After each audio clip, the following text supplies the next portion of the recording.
Good afternoon. Afternoon, folks. Making sure I'm coming through okay. Paul, how you doing? Nick, how you doing again? Good to see you back. How's your trading going? Hopefully it's okay. I didn't stream yesterday. I was in my bed all day basically after having the vaccine. Excuse me. Someone's calling me. Yeah, horrible day yesterday. I couldn't move from bed. I didn't expect how bad I would feel, certainly after that second vaccine. Ahmed, how you doing, mate? Hope to see you. Good to see you back.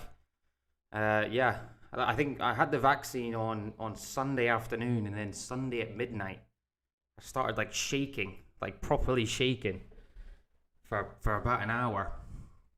And yeah, I was almost at the point where I told Megan, oh God, go and call the hospital. Something's not right here. But anyway, I guess that means it's working, does it? So, let's talk markets, shall we? The SPX, I didn't look at any of the charts yesterday, but the SPX, if you listen to the commentary I had last week, I actually did think that this would happen. You know, I think on Friday I was looking at this price action here, thinking this looks a little bit toppy, and I'm expecting downward movement. And that's exactly what we got. You know, you just look at this price action, right? If we just look at this price action, it just didn't look like there was really going to be, Pfizer was strong. Like I said, I did not expect that. But anyway, thankfully it's done now. I've had both of my doses. I'm all vaccinated, so I won't be delaying any streams or anything like that. I was supposed to do an A1 trading guest stream yesterday, but I said to Nick, I just can't. So I'm doing that on Thursday again. And then I'll continue on the Mondays as usual. But yeah, sorry. So this price action just didn't look nice. You know, we were coming from this fall, and I did think that this structure looked a bit toppy. We kind of had the writing on the wall here with this kind of doji candle, and indeed we started to push to the downside. Now, if you're watching this yesterday, I presume this was a Monday candle when you know I didn't see it. You know, you can look at this as a larger, harder reset. You know, remember I always talk about potential loss of momentum, and I know it's easier in hindsight, right? It's always easier when you put your hindsight hat on and say, okay, that looks a little bit loss of momentum, and then you know we end up for a harder reset. This at this point in time, obviously I was worried, okay? But if you're in the market here, it's not a bad trade, you know, as a you know, a long from here. Indexes, I very rarely sell the indexes, but if I'm going to buy them, I look at points at where I want to buy them. And here you're looking at this perfect 4-hour handle candle theoretically. Right? We would have liked a little bit more volume on it. However, you know, coming down from this larger structure, that I wouldn't mind as a long trade at all. You know, and look how we've rebounded here. So we've created, excuse me, we've created one of my obviously favorite V reversals. Now, I'm expecting the SPX to kind of correct a little bit probably today, tomorrow, just to digest this move to the upside. I don't want this to break through, is basically my bias now. If this breaks through, let's say now or today, I'd be wary of it faking out and coming back down. What I want to happen is, again, making trends healthy, making sure we're not getting into extensions, make sure the SPX is not extended and liable for a potential fake out. Because as traders, again, I'll say it, we want fluidity, and this breaking through right now would have me a bit wary. So what I do want is a potential corrective here to happen. This 20 is curling round, the 200 start to kind of curl up, reload, and I would take that to the upside as a breakout trade.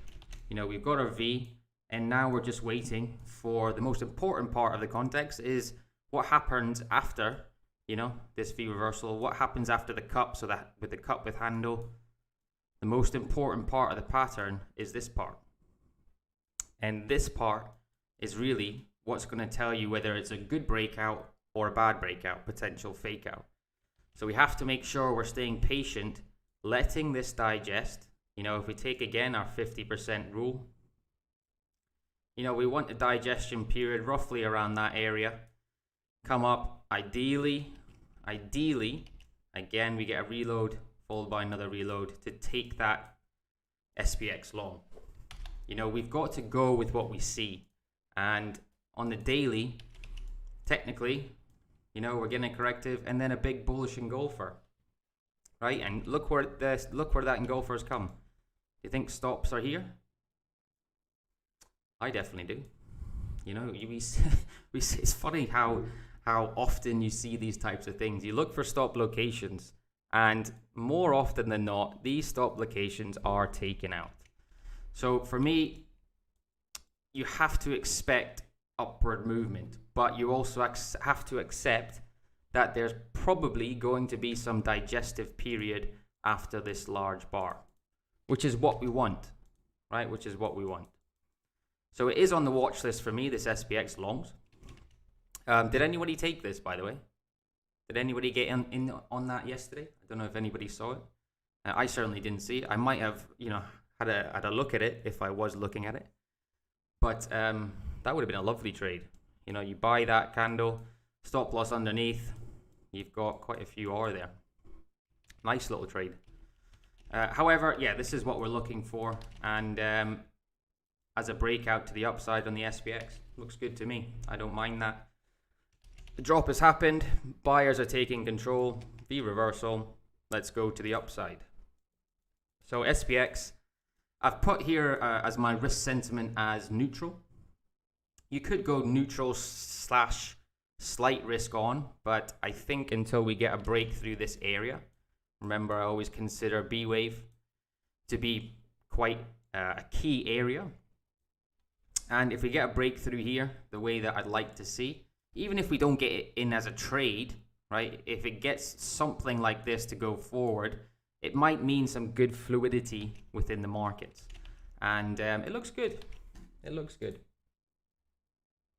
The dollar. Let's have a look at the dollar. The dollar's been strong, right? The dollar's been strong. And I was looking at this. I obviously took a short trade because I had to. I kind of go for it on this funded account. Unfortunately, missed out on it. So, you know, that's the way the cookie crumbles. I'm not going to say I'm going to make money every single month. I'm not going to pass challenges every month. But, you know, I have to go again. Unfortunately, failed this challenge, but it's okay. I'm just going to buy another one and go again. If it costs me $2.5 grand to get $200,000, I'll do that all day. And, you know, I'm not, you know, I'm not going to sit here and say I'm going to pass it every single time. You know, it is the first one I've failed in like 7 months, I think. And that's okay. So I've got to have to go for it and try it again. So unfortunately, this 200K, the first one I've done live on stream, has not been passed. But anyway, I can do it again and we go again. Anyway, dollar. So dollar had this massive rise, right? And I was looking for dollar shorts. At the moment, if we take this from a daily perspective, right? Obviously, it's changed trend, right? We've broken through multiple anchors here. But there's a massive gap between price action and the 20 period. So we have to expect some sort of pullback, some sort of corrective action in this dollar, because I can't see this just continuing to the upside. You know, if it does continue the upside, it'll probably be more liable to a massive snapback. In which case, I would again, just because I lost $1 downside, doesn't mean I'm not going to do it again. And if it does push up, I'd certainly be looking at dollar shorts here. Look how it reacted to this area previously. And actually, you could have taken that as a naked trade. Like you've got your morning star pattern here. That could have been a naked Forex trade to the downside. However, with the dollar where it is now, you just have to accept or expect a little bit of corrective action. Let that 20 period catch up before continuation to the upside. So even though stocks are pushing, the dollar is pushing as well. So possibly getting out of, you know, as I said, pre-COVID, stocks push, dollar would push as well. Post-COVID, stocks push, dollar weakens off. Stocks fall, dollar strengthens, right? That flight to cash. You know, people selling stocks. What they have to do to sell stocks, they've got to buy US dollars. probably why we've seen that increase in dollar strength. However, now we're potentially getting out of COVID, hopefully. Maybe we get back to what it was, pre-COVID with the stocks push, dollar pushes as well.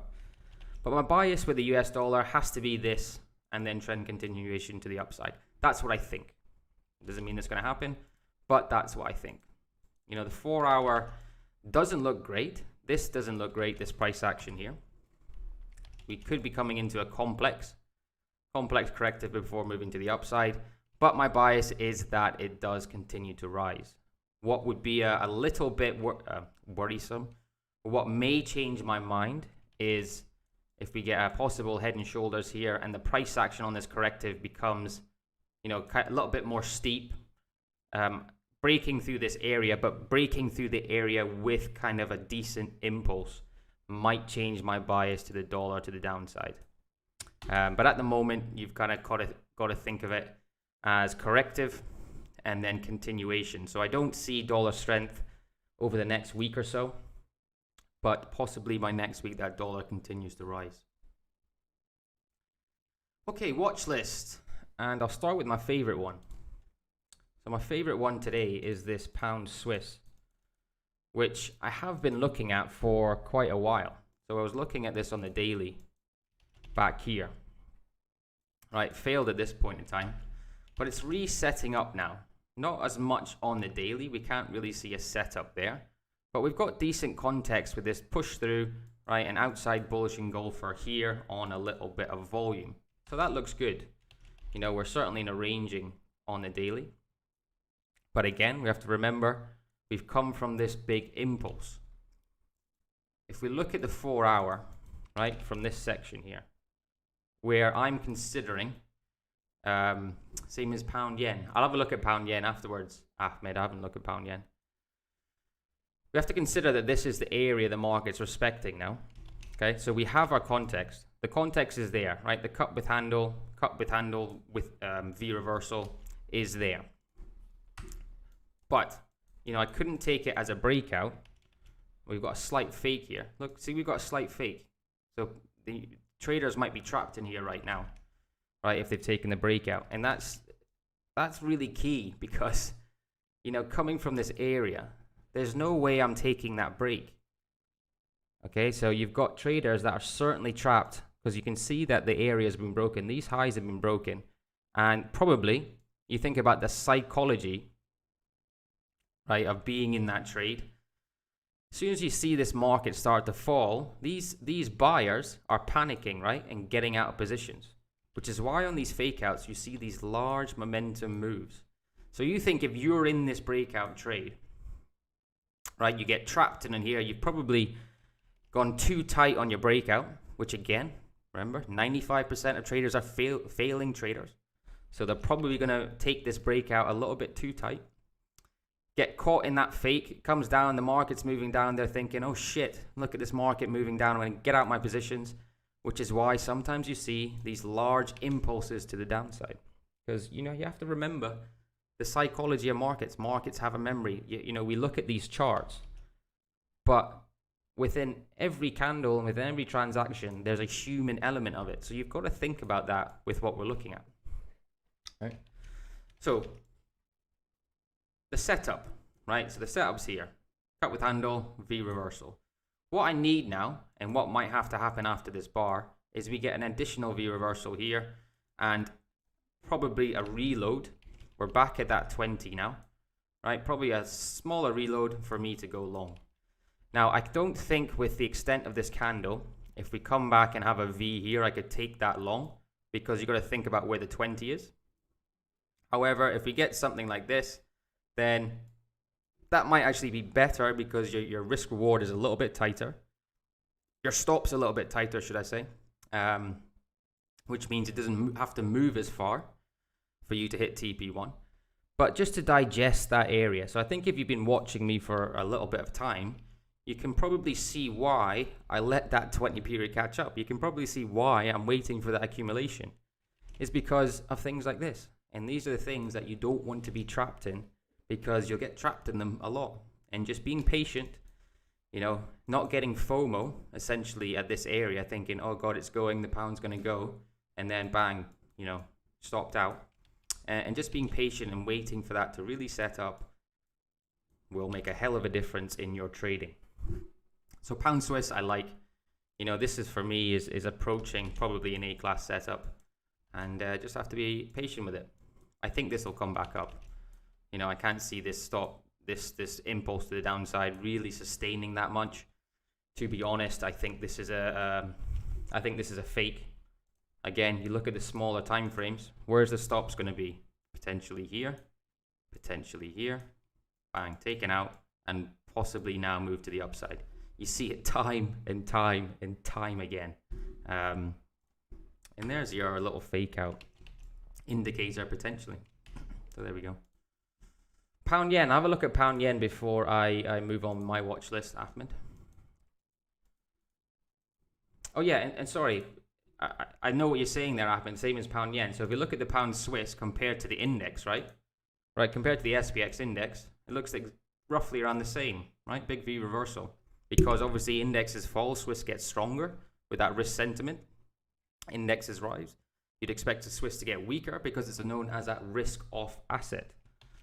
So you don't normally see, not all the time, remember, not all the time, that kind of correlation between the risk off assets and the risk on assets and the SPX. So pound yen, I presume, is quite the same, right? I didn't see a setup in pound yen. It doesn't look as nice. I mean, that certainly doesn't look as nice as the pound Swiss. You know, you've got your, I mean, you're looking at your level here. And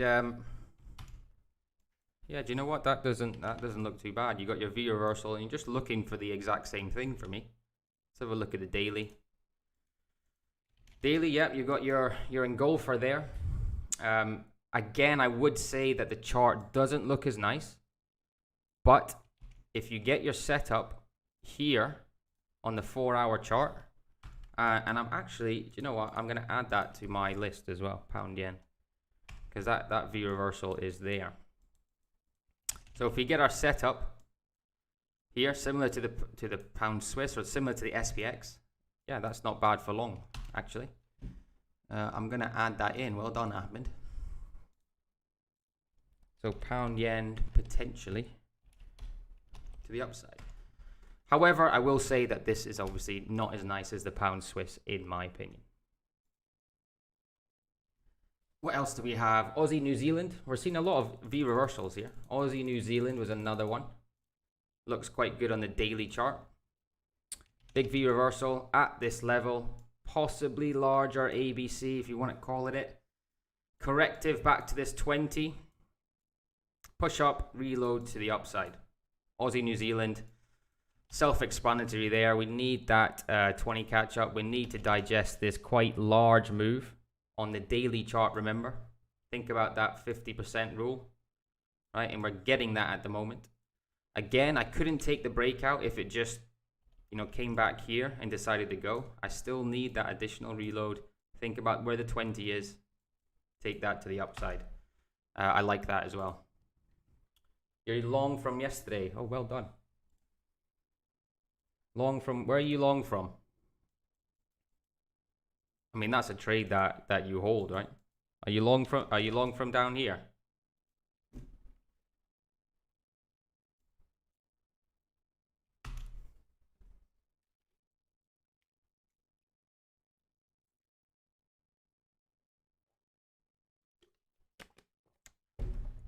Anyway, I'll wait for you to reply. Well, if you're long, I mean, if you're long, then I would certainly hold it, personally. Okay, yeah. Yeah, well done. That's a good trade, mate. That's a good trade, it seems like. I do fancy pound yen to the upside. I fancy yen to weaken off. So that could be quite decent. The final one I had on the watch list today was this USD Hong Kong dollar, which I'm starting to like trading a little bit more. But unfortunately, it looks like it may have just gone. All right, I was looking at this larger V here, and I wanted a bigger reload. Now, it's that It's actually not bad, you know.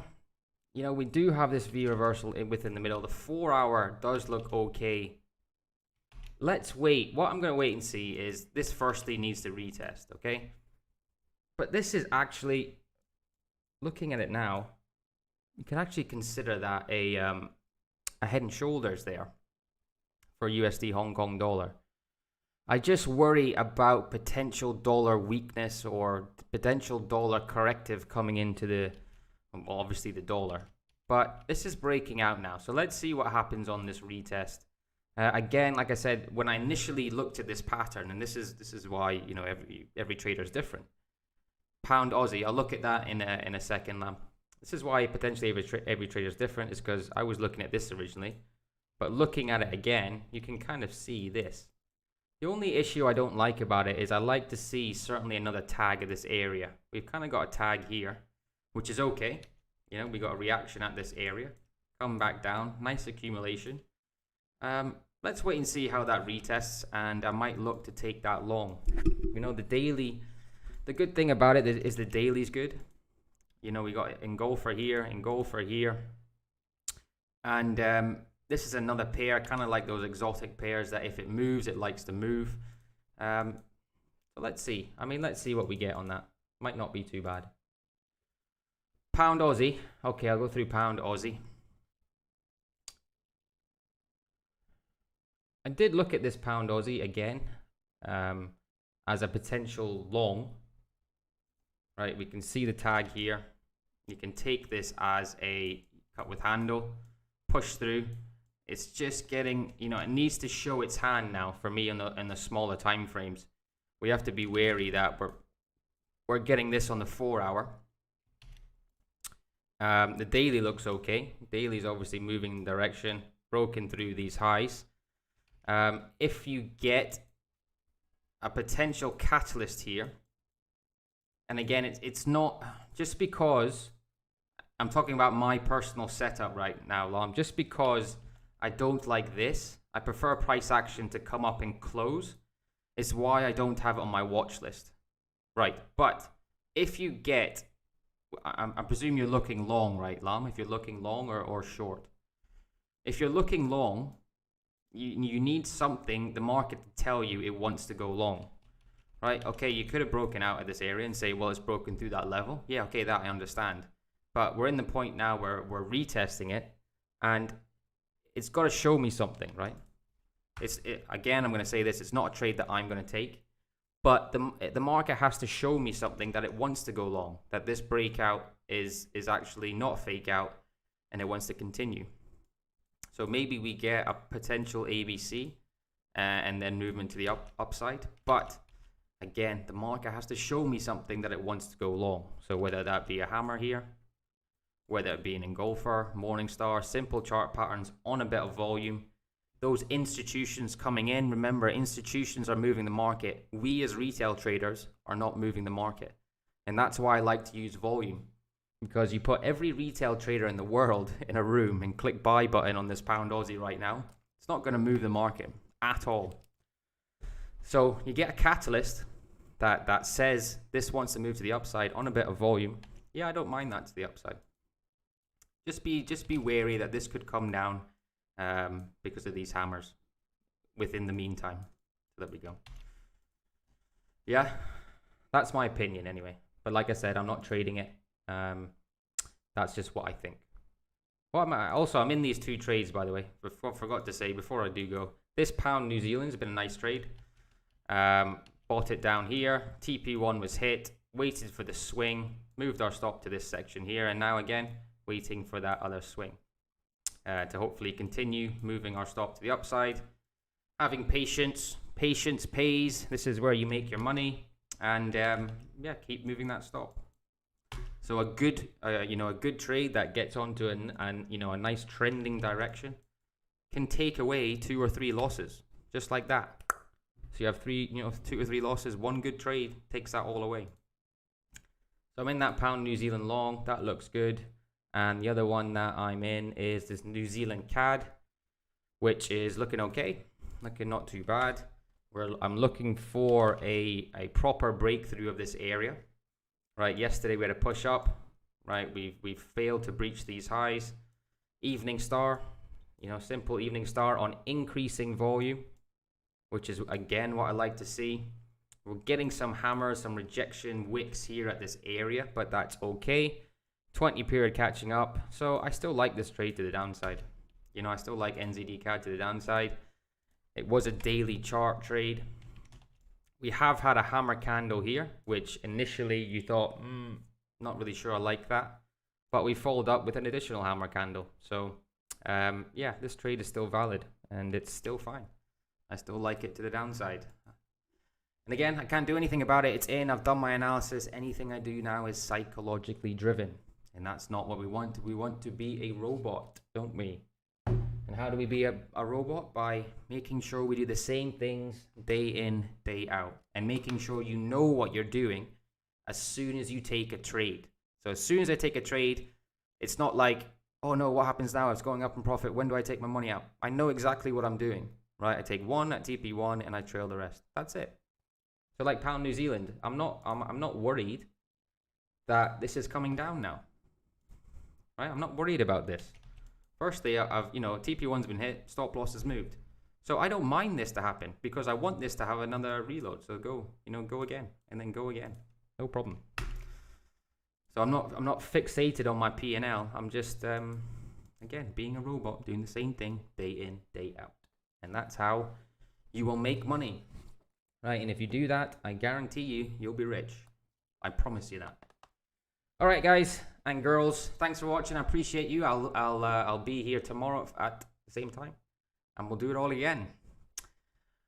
Trade safe. Thanks, everyone.